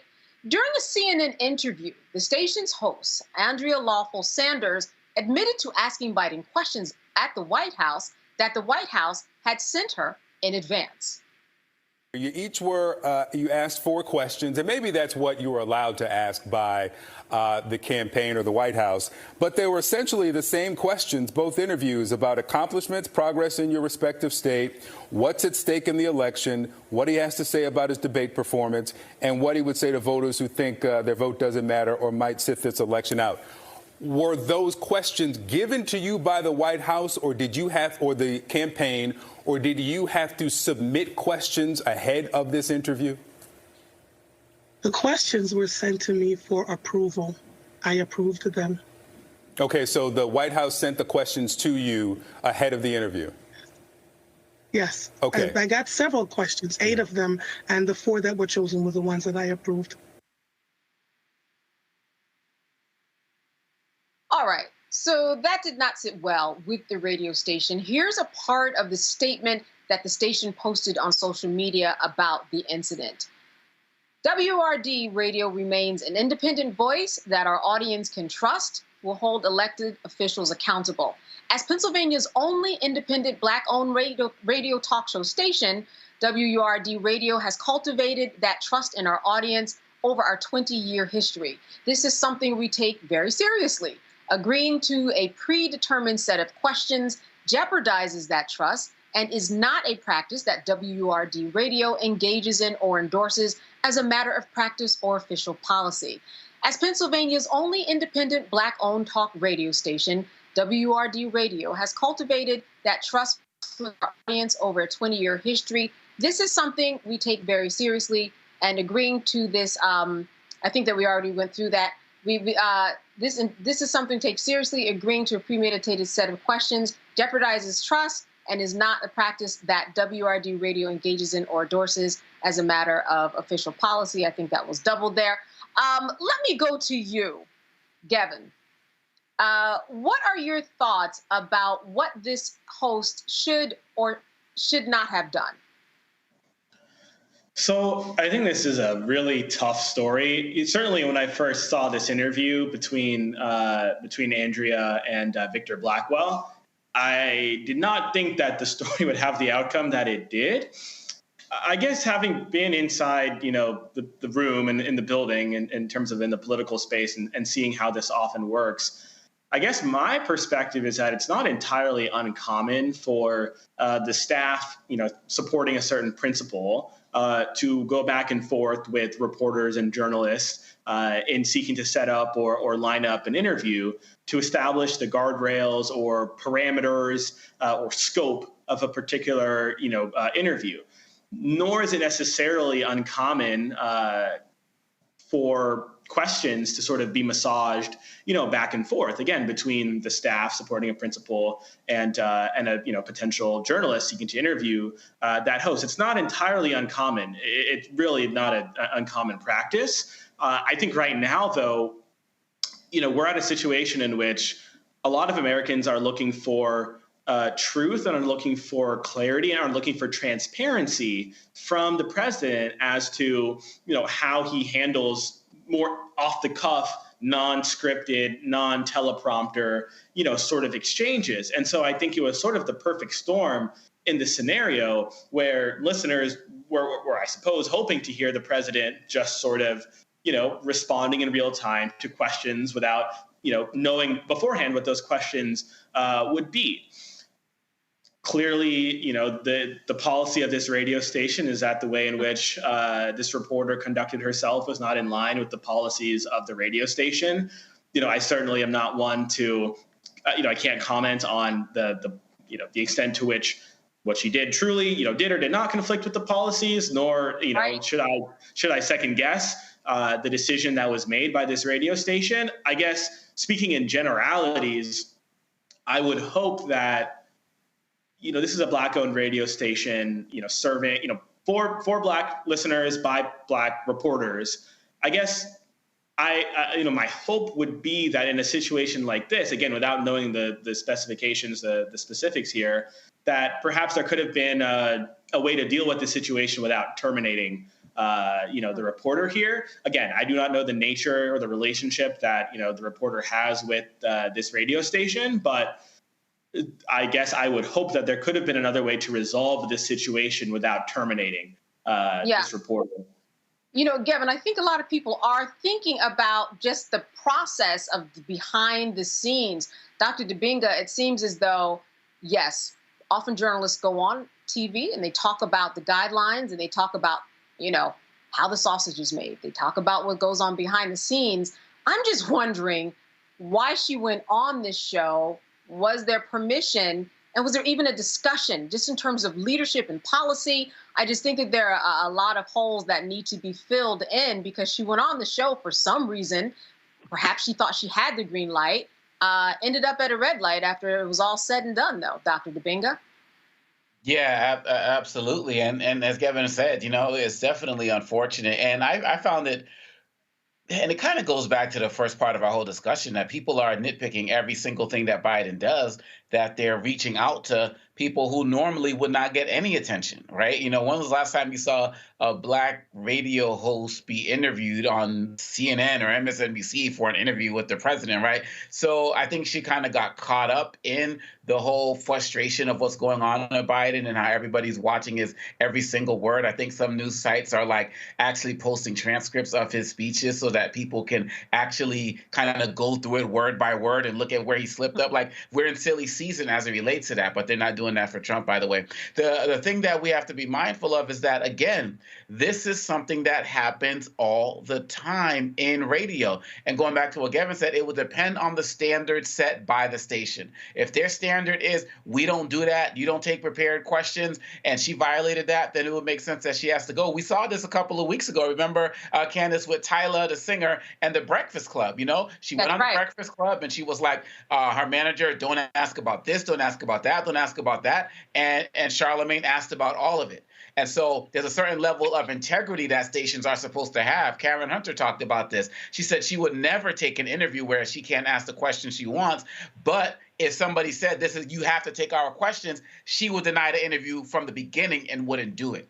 So it comes down to the integrity of the station, and it comes down to the integrity of the host. And if the integrity of the host and the integrity of the station are in conflict, then clearly ownership is going to win out, right, as it relates to that. And so I think it's an unfortunate situation all around. Clearly, this radio station has its standards, and they felt like they weren't met by her. But I think that we have to be careful as it relates to those of us in this media space in general to not nitpick every single thing. Biden has done 15 events since the debate, right? And it's still not enough for people. We can't keep nitpicking every single thing. The campaign's going to do what it's got to do. The radio stations are going to do what they're going to do. And we have to make sure that we're respecting that. And it doesn't seem like she did in this case.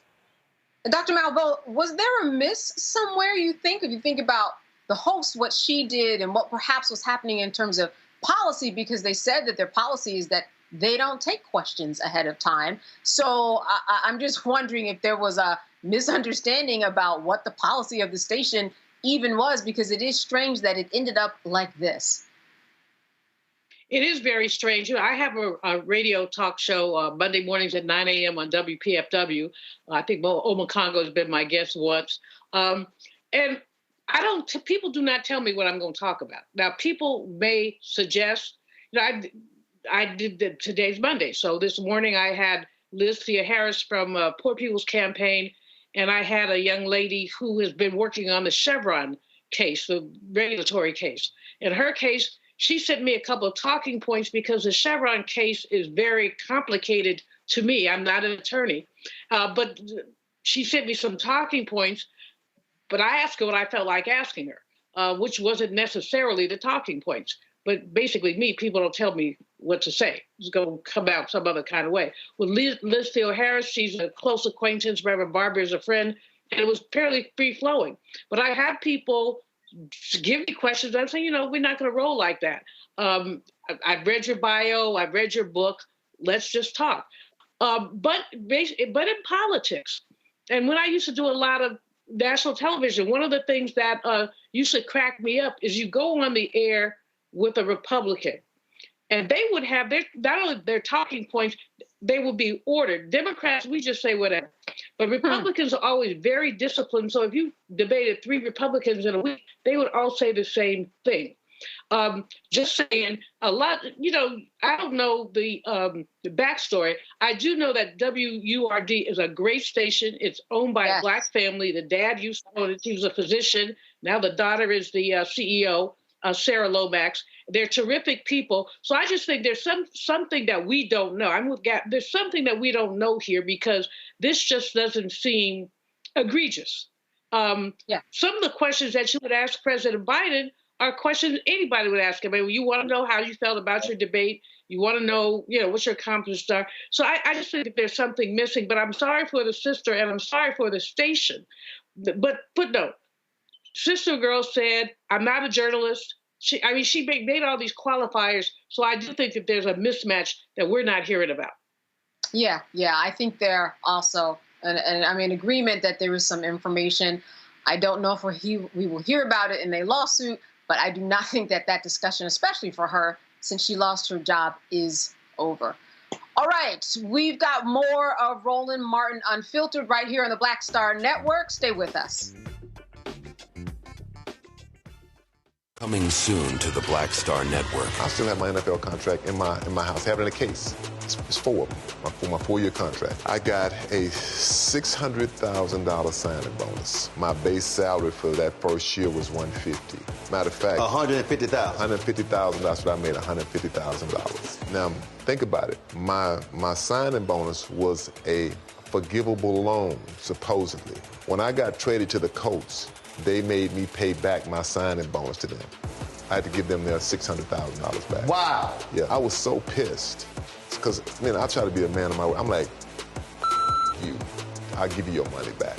Even though I know I earned that money, I gave them their money back. I gave them their $600,000 back. But yet, I was this malcontent. I was a bad guy. I'm about the money. It wasn't about the money. It was about doing right. Because I looked at, because you look at contract.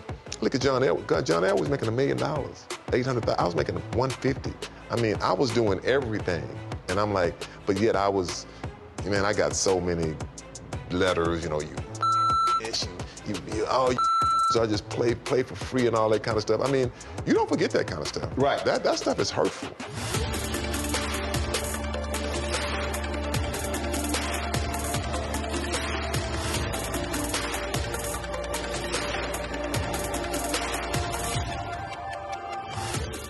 Farquhar, executive producer of Proud Family. Bruce Smith, creator and executive producer of The Proud Family, Louder and Prouder. And you're watching Roland Martin Unfiltered.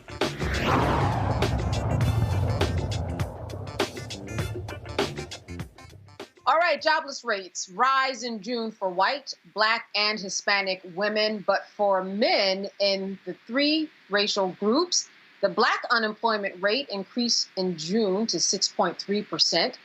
The overall for June was 4.1%.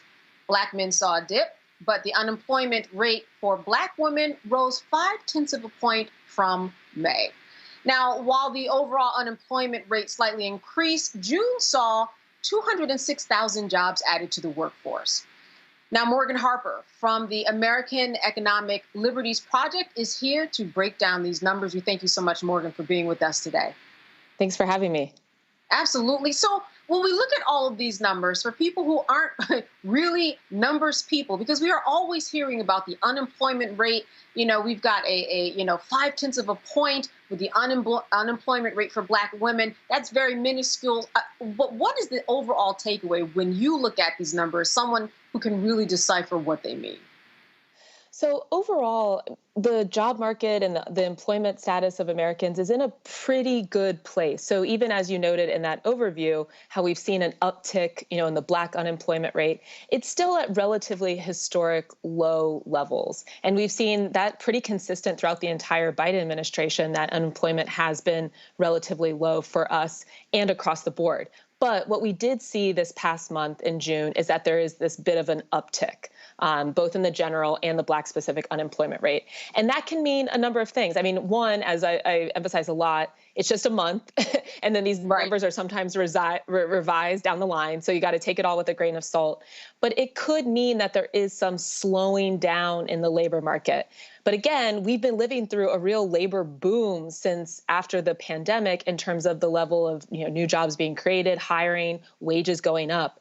And so what the government policymakers, and specifically at the Federal Reserve, are going to be looking for is this labor market slowing enough so that we can finally start to lower those interest rates? That's the connection between these unemployment numbers and the interest rates. And that's going to be really key, especially as we head closer to November, I think, because a lot of folks are looking at that, whether you're thinking about trying to buy a home. As we know, if you're trying to get a mortgage, these interest rates are very high. If you're a business owner and you're trying to borrow money, the interest rates are very high. And if you have existing debt that you're having to pay off, that also can be, causing a lot of stress financially. So, it's important to always keep these numbers in a broader context, that they're just discrete moments in time. A lot can change, but there certainly is enough here for us to say that we need to monitor this and see if there might be some ongoing slowdown in the labor market that could be a sign of other types of economic concerns. Indeed, Morgan, these interest rates have stopped people in their tracks in terms of getting any type of property.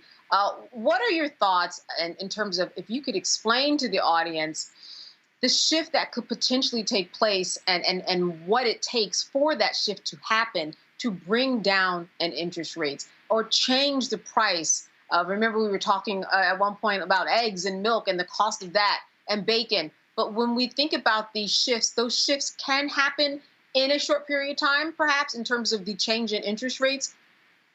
Absolutely. And so all year we've been waiting for the Fed to lower interest rates. They've been saying, they meet quarterly, and there's always a lot of speculation about whether this is going to be the month. They said that likely in 2024 they were going to be lowering rates. And as we inch closer now towards we're past the halfway point of the year, it hasn't happened yet. And so we're running out of quarters for them to follow through on, that prediction. It does seem, and, a lot of folks are speculating after this latest report with that bit of slowdown, even though total jobs created was pretty high, over 200,000 jobs created, that the unemployment rate was going down, that this might be the type of softening the labor market that would start to make the Fed feel like, okay, we need to inject a little energy, so to speak, into this economy and lower interest rates, which would spur some of that other type of economic activity with the housing market, businesses, et cetera. Whether they do that, only time will tell. September would be the next time when they would have that opportunity. But it certainly seems like, based on this data, that they would have a fairly reasonable case for taking that route. And that would be something, like I said, that a lot of people have been anticipating, but you never know exactly what the Fed's going to do. In terms of the connection to prices, that's where I do think we need to consider the range of factors that can go into prices. So let's look at housing, for example. Okay. The interest rates being high, that does impact the price of mortgages. That could lead people to hold and not want to sell a house, make it difficult to buy a house. Although I don't know if you're seeing, I'm starting to see in Columbus, Ohio, where I live, a lot more houses on the market. I think people are starting to just move regardless of interest rates being somewhat stagnant now, because they need to get a bigger home if they've had another kid, whatever. But we also need to look at the full scope of what could be driving those housing prices. We've learned in this past year about how, there's been a software that was allowing landlords. So because it's not as easy now or as cheap to buy a house, a lot more people are stuck in rental situations than perhaps they'd want to be. And landlords are taking advantage of this. And they're not just taking advantage of it in a traditional supply and demand situation, which would be legal. There's only a limited amount of rental housing, and then you're going to increase the prices because more people maybe are staying in that market. They've also been using a software company that applies an algorithm that allows them to collude to keep prices of their units. And these are usually like the bigger landlords that own, multiple multifamily units, keep those rental prices artificially high to just kind of test the outer bounds of how much consumers and renters are willing to pay. So that is illegal. That is price fixing. And that is something that this Department of Justice is getting involved in. There's a class action about that, but then also Department of Justice has been getting involved to try to call that out. And that could help to then bring down some of those rental prices for the foreseeable future. So, it's really important. And that's true across a range of industries. It's like, yes, there's some things in these markets that are highly complex. Gas is another one. Housing, there are many factors that play into what exactly are the prices we're experiencing as consumers. But in a lot of these, we've found with more aggressive enforcement over the past couple of years that there's been illegal conduct from large corporations that have been contributing to high prices as well. And that's where we need the government to really step up, in addition to affirmative policy making, to enforce the law and cut down on some of this illegal behavior. Wow. Morgan, where does the election cycle play into any of these changes, you think, in terms of unemployment and how people feel about themselves to go out and do what they need to do that actually changes the numbers that we are talking about? How have you seen that play into things? Well, in terms of policy making, in theory, the election cycle has no impact. The Federal Reserve, and I'm only smiling because I think there are now a lot of people who question that. But in theory, the Federal Reserve is an independent body. President Biden, who currently it's part of his administration, has no role over what exactly the Fed does or what decisions they make. But people are human, and the Federal Reserve is made up of individuals that exist in this country and in this world, and they consume media like the rest of us and are, taking in all of the inputs and making their best calls and decisions. Economists are people too, right? And so I think it would be very naive to think that it doesn't have any impact, but, by the technical law or letter of the law, it is not supposed to have any impact. In terms of how people are feeling, the data isn't really getting into how people are emotionally experiencing the economy. It really is kind of nuts and bolts. Are you looking for a job? Have you looked for a job in the last month? Are you currently employed? Did you find a job? So that there's not as much area for gray, so to speak. But in terms of how people are actually living out those numbers and those experiences of what is making you feel like you're excited about the future and wanting to, potentially pursue an opportunity in a different industry, that kind of thing, some of the more subjective factors.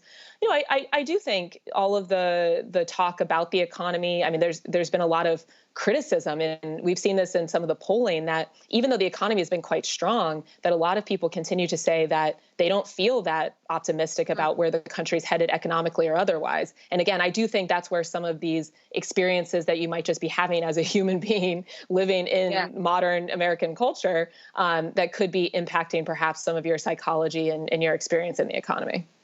Before I jump to the panel, my last question to you is, what are the job sectors that we are seeing the growth, whether it's minuscule or whether it's by a couple of percentage points? What are these popular areas where people are entering into?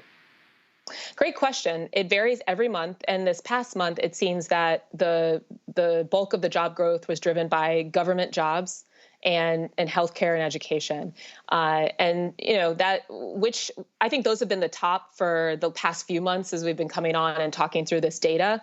But it varies in terms of how something like manufacturing, if it's seen an increase. In this job report, we didn't see an increase in the manufacturing data. It really seems to have been driven more by the government job growth, which is another sign of something that, I wouldn't say concern, but then that kind of makes people think like, okay, well, if the most of the job growth is being driven by something that isn't technically, in the private sector, part of that, element of the economy, then maybe another sign that perhaps things aren't as strong as they could be, and something to continue monitoring.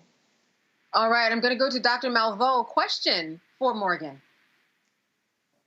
Well, thanks, Morgan, for breaking down the First Friday report. Two-part question. You talked about housing, and housing, of course, is extremely important. And you talked about this algorithm, which I don't know anything about, so I'm going to have to look it up. But one of the things that I noticed in terms of rental housing is that corporations are buying up single-family homes and apartment buildings and then basically taking them off the market. And that's also a factor in sort of increasing the price of housing. And so I know that that's not, you're an attorney, but I don't think it's illegal. I think it's just immoral to basically take housing off the market. So I'd like you to think about that. But the other thing, we spend so much time every month, First Friday, looking at the data that comes from the employment situation. And how much faith should we really put in a movement from, let's say, 6.1 to 6.2? I mean, because basically, especially when we're looking at the Black population, we're looking at a very small population, and it's just as likely that that number will go either back up or back down. I think the annual average is a much more accurate way to look at what's going on in the market. But again, I'm interested in your thoughts. Yeah, absolutely. I mean, month to month, it's hard to make any definitive conclusions about what any of this data means. And so absolutely, we have to kind of see if there's a trend. When you start to see something that happens, the same type of growth in unemployment over several months in a row, well, then that might be a little bit more clear that there's something really to that. But even still, I think you're right. I mean, it's a lot of this is interpreting data and trying to take a lot of different inputs and reach conclusions. And it's not a perfect science by any means. So I do think we need to take it all with a grain of salt. And that's where, too, I think we need to feel confident in layering on our lived experience as people who are in the economy and our communities and what we're seeing on the ground, and make sure that those experiences are getting to the desks of policymakers. It might be hard to get to Jay Powell, who leads the Federal Reserve, but we all have people in Congress that are representing us that have a little bit more of a direct line and can send a letter and get their attention. So I think you've identified a really key point, that in addition to the individual monthly data not necessarily being indicative of conclusive situation in the economy, that also we should feel confident in supplementing that data with what we're experiencing on the ground. It's as valid as any individual data point that we're reading about in CNN month to month. On the housing, I would just say, I think you're right that it's not illegal. We're seeing a lot of the private equity firms that are buying up, especially single family homes, turning them into rental properties, not putting them back on the market for sale. And that does impact the supply of housing overall that's available. And I do think, there's increasing intention now in Congress in terms of what that that distortion of the supply of single family housing in different communities could be. And look, I mean, these large firms don't have the same incentive as a individual landlord who lives in the community, who maybe is managing 4 properties and trying to make sure, they turn a profit, but they don't have to be beholden to the financial incentives of Wall Street, which are looking for super profits. So it definitely has an impact on the housing experience that we all are experiencing. They have national portfolios and they have national investors that they need to turn a buck for. And I do think it's something that Congress should look into and limit just how much ability they have to control our housing supply. Dr. Dubinga. So, Morgan, I had a question, a kind of larger scale question. If people always talk about, well, when it comes to like gas prices, the president doesn't really control gas prices. That's happens, because of other factors. My question is, what does a president really influence as it relates to the job market? Because people talk so much about Trump's unemployment numbers versus Biden's, and some will say, well, it was actually COVID. No, it was this or that. To what effect does the president's actual policies affect the job market? Well, I'm gonna get to that, but I do want to say that the president has control over gas prices, just so we're clear on that too. And in this administration, we saw unleashing some of the strategic reserves for sure helped to lower gas prices, though that's a global market. It's complicated. Mm-hmm. Having the Federal Trade Commission that was going after and exposing how an oil executive was colluding with OPEC to keep oil prices artificially high, leading to higher gas prices, about 2 to 4 additional thousands of dollars that every American family was paying during the pandemic because of this collusion.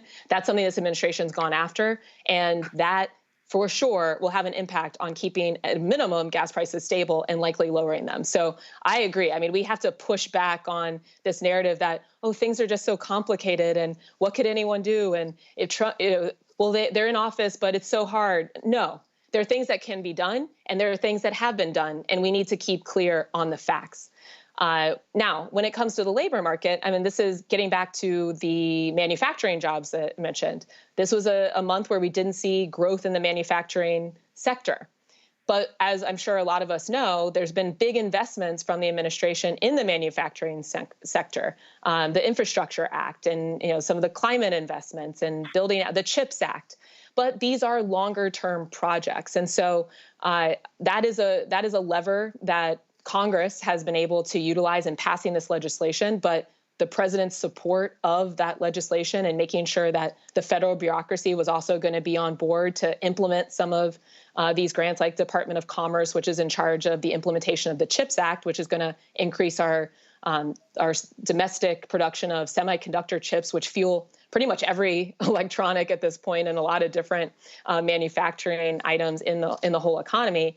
That only happens, I would say, because of the leadership out of the White House that got to that bipartisan legislation in a really difficult political environment. So the issue, though, is that it's not right away.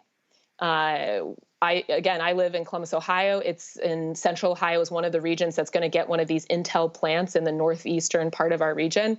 And they're only beginning to sort of break ground there. It's going to be several years before we really see that as a functioning manufacturing facility that then is going to have, even more jobs. So, it's what makes it hard, because I think politics is a game of immediate returns. You have a story that you can tell to help get elected.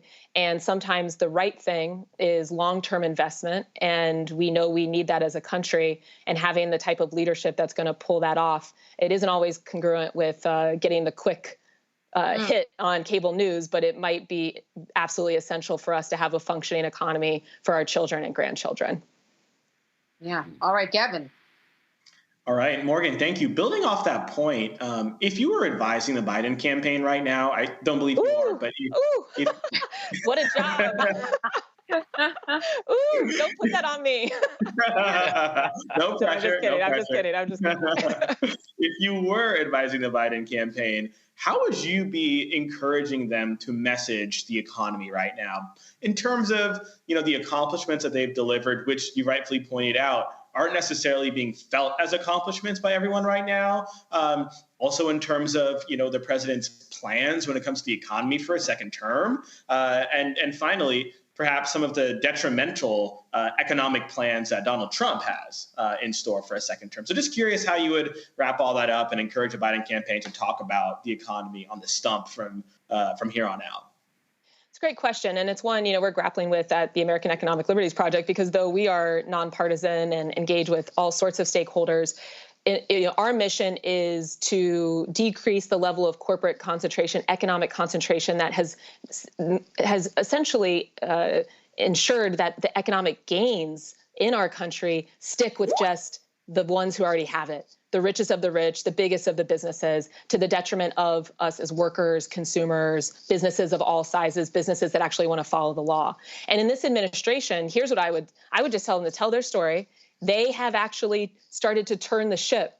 How have they done it? By putting people in place who seek to change the 40 years of failed economic policymaking that we have had as a country. People like Lena Khan, who are at the head of the Federal Trade Commission, people like Jonathan Cantor, who's at the head of DOJ antitrust. They are taking on some of the largest and most powerful corporations in America and are saying, hey, even you have to follow the law. Google, Apple, Live Nation Ticketmaster, United Healthcare, right? It's rumored that they're going to be investigating them for how much they've been increasing healthcare costs. What 90% of Americans say is a concern for them about how high healthcare costs are. So we have villains throughout this economy that think they are better than us and they don't have to follow the law, and they are stealing our money and hurting our economic futures every single day. This administration has started to take them on.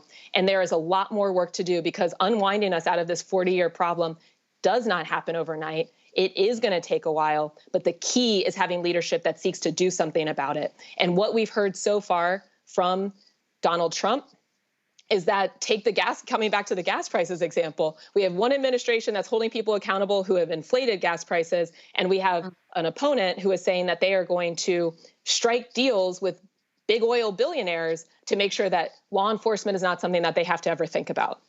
That's the contrast. So I think the contrast is important. I think it's important that you're actually doing something. And then, as you also mentioned, the vision for the future, keep going, right? We have huge fights on our hands. We have healthcare. I mean, getting back to United Healthcare, what are we going to do to make sure that not only is everyone covered with insurance, but we're improving the situation where you are not eating your income with all of these premiums, that we're not in a situation where we have things called pharmacy benefit managers that are making it so that you're hearing Walgreens, Walgreens is saying that they can't afford to be a pharmacy on the ground anymore. Now, there might be a lot going on there. I'm not stumping for Walgreens necessarily, but if Walgreens is saying the same thing as independent community pharmacists all over this country that are saying we have to close up shop because we can't make any money, we have a problem. Yeah. And it's a problem that this administration has started to tackle.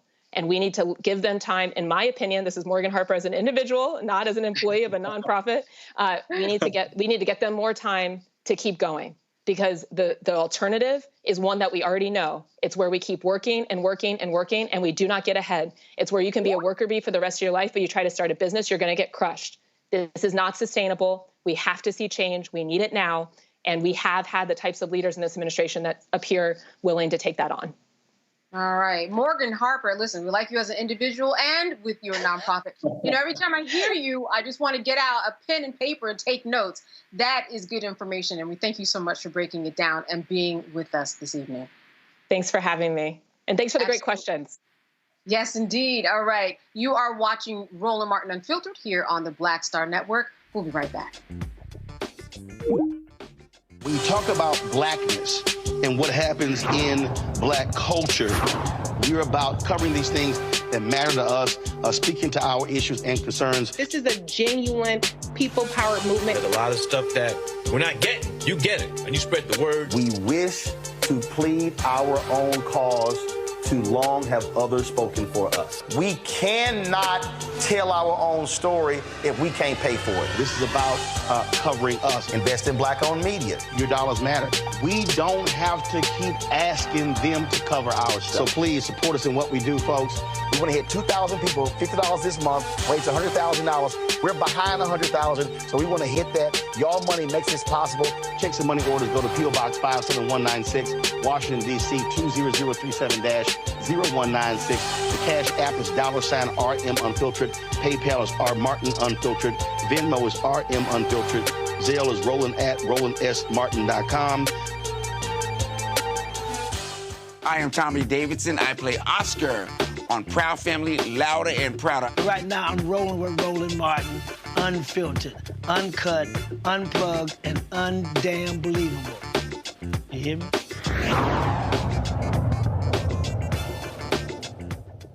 All right, so a couple of weeks ago, Roland was in LA for the Netflix premiere of Beverly Hills Cop, Axel F.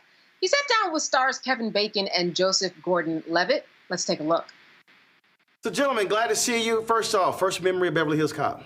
What stands out? I think I was in a movie theater in New York, probably bought my popcorn, went and sat with some strangers and, watched it, loved it. I watched it with my older brother. I was too young. I was probably too young to watch it even after it had come out, but we watched it, on TV, probably on like a Saturday afternoon with some cereal or something like that. But my brother was a huge Eddie Murphy fan. Right. And do you have any older brothers or sisters? Brother, 1 year, 1 day older. 1 year and 1 day. Yep. Okay, so it's a little different. Mine's 6.5 years old. Yeah. So when I looked up to my brother so much, anything he liked took on this air of ultra coolness, and for him and for me, that was Eddie Murphy. So to now get to be playing Eddie's sidekick in the new Beverly Hills Cop movie is just incredible. It's also one of those films one of those franchises where people constantly quote things that happen. You could be at a party and folks who are like, we'll start recounting this and this and this and this. And so that's always, I think, also interesting, which makes, I believe, a movie really memorable when folk will recite lines or scenes from a film. Yeah. I mean, I think that one of the things, besides the fact that you just love Axel Foley and you love Eddie as Axel, is that the fish out of water story is a kind of a timeless story that works again and again and again. We were talking about Shakespeare before. Shakespeare has a number of fish out of water comedies. And there's just something so great about the character of Axel, and we do it again in this movie, coming from a place that's so different and then looking at Beverly Hills from that character's point of view is just funny and weird and great. I love that piece of it, and I think it keeps playing. And Beverly Hills deserves to be made fun of. Let's be honest. Beverly Hills is a lot about flaunting excess wealth. Yeah. The world doesn't need that, really. It needs someone to come from Detroit and kind of take the piss out of this wealth worship. So when you got an opportunity for this, had you worked with Eddie before? No. No. I always Never wanted to, of course. And so for you, it's kind of like, all right, let's do this. Yeah. I mean, for me, it was kind of like, how is that possible that all these years paths have never crossed, As you know, I've famously worked with a lot of people. Yeah, you are the king of the six degrees of separation. Right. So he was a first. Yes, it was the first time, and certainly a bucket list gig. He is now people who play 6 Degrees of Kevin Bacon are going to use Eddie Murphy all the time. Because he's also worked with a hell of a lot of people. He's worked with a lot of people. He's going to be the first step in a lot of those games. Yes, that's true. On set, in terms of, here you dealing with one of the funniest people in history. He doesn't try to be funny, though, It's not like... But did you try to make him laugh? Oh, nah, not really. If you try to make him laugh, that's not the way to make Eddie laugh, in my experience. He'll laugh if you just tell him a real story from your real life. He'll find the humor in it. Got it. For you, in terms of playing, not so nice of a guy. That's the understatement. Not the same as your character out of Boston, though. Right. No. He's a different kind of bad guy. Yeah. Listen, I mean, I mean that's a pretty good example. I mean, people who are have questionable moral values. Sometimes I like to go there. I don't know why I find myself in that situation, but to me, it's really about making them different. And if you look at those two guys, they're really cut from a different cloth. So that's what's fun for me. And of course, you was you're a different character, good guy here. But I was cracking up on the helicopter scene. Yeah, he's a good guy. He's a terrible helicopter pilot. Right. So how hard was it not to just crack up when he kept cussing you out because of your flying? Such a great scene. Oh my God, I loved it. It was so fun to see again. Thanks, man. Thank you. Yeah. And let me just sorry to interrupt you. Please go. My wife was just screaming. She's like, oh, she's a very vocal. She watched a movie last night with the crowd. So that was her. That was her. She's like, oh my God. Yeah. Oh. All through the helicopter. She's like, honey, all right, goodbye. Well, that's because that helicopter really did that. It wasn't me really flying it, but they had a real guy, this incredible stunt helicopter pilot that really did do that stuff, falling off the building and coming really close to the street and coming really close to the bus. Like nowadays in a lot of action movies, it's all just CGI. It's all visual, digital effects. It's fake. Right. But this was a real helicopter doing these real things. They just photographed, and I think you can still feel that realness. You really can. Yeah, well, that was again. You saw the interaction. Again, I'm just sitting here going, I'm like, I know, because how he was just cussing you out through the whole deal, and you like, please shut up. Yeah. It was funny. It's really funny. Last point for both of you. I always ask this question of book authors. Your wow moment making this movie. Just that one thing where even you went.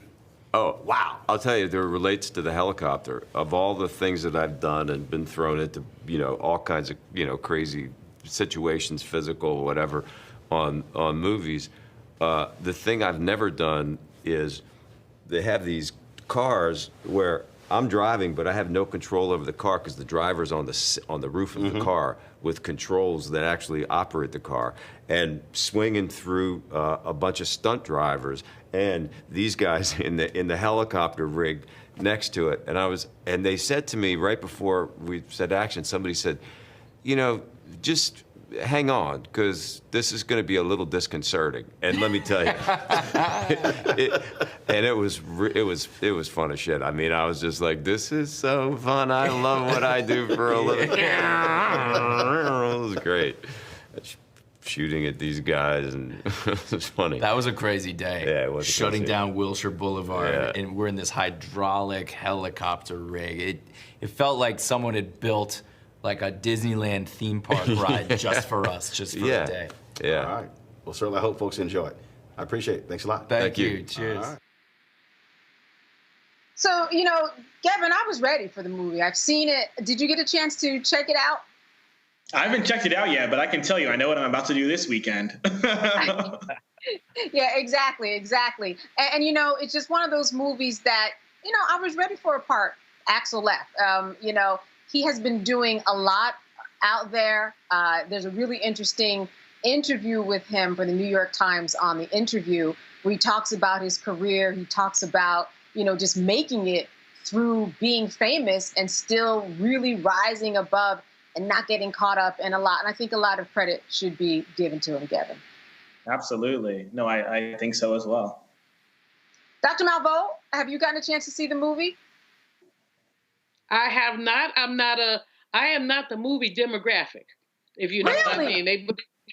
They do movies and it's sort of like a 25 to 45, and I've been there, done that, got the T-shirt. I probably will go see this with some friends, but I don't do a lot of movies.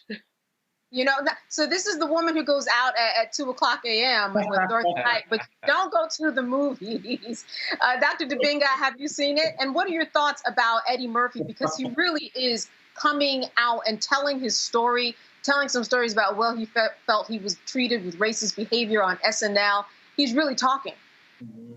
Yeah, I have not seen it. It's definitely on my list. And I love the fact that he is still out there doing it as opposed to a Beverly Hills remake with some newer actor. I mean, I feel like there's such originality that's lacking in films and music today. People are just rehashing stuff from the 80s and the 90s. So I'm like, if you still got the brother from that time period, put him back in. Let's see some growth and see what's happening. I mean, but Eddie Murphy, it's just iconic, right? I mean, there's no other word that you can use to really describe him. Someone who has had real longevity, somebody who, I teach out Pilates, and so, there's music in my class, and I be playing Party all the time, his one-hit wonders. I mean, he's a guy who's, y'all know that joint, don't be fronting, so, he's had success in multiple areas, and I feel like, hey, as long as you still got the talent, keep going. So I look forward to seeing it, because I love the Beverly Hills Cop series.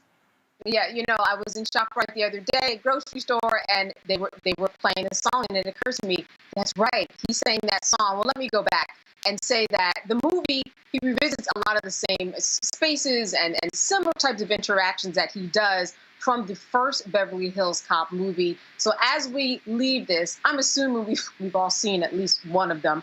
What is one of your favorite memories from Beverly Hills Cop, the original? I'll start with you, Gavin. Skip me, because I think I'm a little too young to have seen it. I hate to admit, but again, this weekend will be a complete Beverly Hills Cop watch party for me. We will get back to you. By the time it's all said and done, you're going to buy a Munford t-shirt. Look for that when you go back. Go look it up. Dr. Dibinga. Yo, oh my goodness. I just showed this. My daughters are 18 and 15. I just showed this to them like 2 weeks ago. The scene where he's trying to check into the Beverly Hills Palm Hotel, and they're like, they don't have any room for him. And he's lying, saying he's a journalist. And he's like, I'm here. I was going to do a story on Michael Jackson. I was going to call it Michael Jackson sitting on top of the world. That's right. But I guess I'm going to call it Michael Jackson can sit on top of the world as long as he don't sit on a Beverly Hills Palm Hotel, because there's no allowed in there. And it's that's right. I love that. That's my favorite scene from all of the movies. You have a good memory. You're going to see some of that in this movie where he's back at the front of a hotel checking in. Dr. Malveaux, can I count on you to say you've seen at least one of the movies? Girl, that has been so long ago that I forgot. Let me just be totally honest. He doesn't remember that I forgot. But that's all right. I am a big well, listen, if you have some time, and I saw the piece in the New York Times when he talked about racism and SNL. And what struck me is how these microaggressions stay with us so long. So this is a huge star who's sitting on top of the world, not top of the hotel, Congo, on top of the world. And, some slight remark that some idiotic white person made to him stuck with him. And it really just made me think about how we begin to unpack racism and unpack these microaggressions and frankly call people on them. I mean, he probably didn't feel that he had the career power at that time with SNL to say, yo, dude, that's just not cool. But as we age and grow, hopefully we take back some of that power and we call people on their BS, because some stuff is so very impactful. And, I talk about this on the show all the time, the work that I'm doing, the book that does not want to be written, Lynching, the Wealth Gap and Reparations. And when you read some of these lynching stories, you also get a sense of the pain with the Black people who know about the lynchings like Rosewood and are afraid to talk about them. Yeah. And so somehow we have to think about ways to open up our eyes, but also, and more importantly, open up our mouths about this stuff. Absolutely. And no matter who you are, you can be a superstar like Eddie Murphy for decades. You still experience it, and it stings. He was hurt by what David Spade said on Saturday Night Live about his career, but he did get over it. He went back on and he hosted the show, said he was never going to do it, but he did. And I think that when people talk about Eddie Murphy and how he's making a comeback, they're wrong. He never went anywhere. It's on Netflix. All right. Thank you, Dr. Malveaux.